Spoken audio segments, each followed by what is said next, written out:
നമസ്കാരം, ഇത് one India Malayalam. മുഖ്യമന്ത്രി പിണറായി വിജയനെതിരെ ബിജെപി എംപിയും ഏഷ്യാനെറ്റ് ന്യൂസ് ഉടമയുമായ രാജീവ് ചന്ദ്രശേഖർ. നിയമസഭാംഗമല്ലാത്ത തനിക്കെതിരെ മുഖ്യമന്ത്രി പിണറായി വിജയൻ സഭയിൽ ഉന്നയിച്ച പരാമർശങ്ങൾ അദ്ദേഹത്തിന് ധൈര്യമുണ്ടെങ്കിൽ സഭയ്ക്ക് പുറത്തുന്നയിച്ച് ചർച്ചയ്ക്ക് തയ്യാറാകണമെന്ന് രാജീവ് ചന്ദ്രശേഖർ പറഞ്ഞു.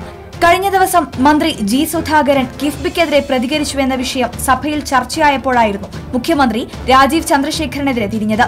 ഇതിനെതിരെയാണ് രാജീവ് ഇപ്പോൾ രംഗത്തെത്തിയത്. മുഖ്യമന്ത്രി നടത്തുന്ന ഭീഷണികൾ ഭരണപരാജയം മൂടിവെക്കാനാണ്. ഈ സർക്കാർ തോൽപ്പിച്ചത് ജനങ്ങളെയാണെന്നും 2016-17 കേരളത്തിന്റെ ഏറ്റവും മോശം രാഷ്ട്രീയ സാമ്പത്തിക വർഷമാണെന്നും അദ്ദേഹം കുറ്റപ്പെടുത്തി. കുറ്റകൃത്യങ്ങളും മൂന്നാർ കയ്യേറ്റങ്ങളും ഭീഷണികളും LDF സർക്കാരിന്റെ മുഖമുദ്രയാണ്. കേരളത്തിൽ ഇപ്പോൾ തൊഴിലില്ല, നിക്ഷേപമില്ല, ഭക്ഷണവുമില്ല. മുഖ്യമന്ത്രി തനിക്കെതിരെ തിരിയുന്നതിന് പിന്നിൽ മൂന്നാർ വിഷയത്തിലടക്കം താൻ നടത്തിയ ശക്തമായ ഇടപെടലുകളാണെന്നും അദ്ദേഹം പ്രസ്താവനയിൽ പറഞ്ഞു.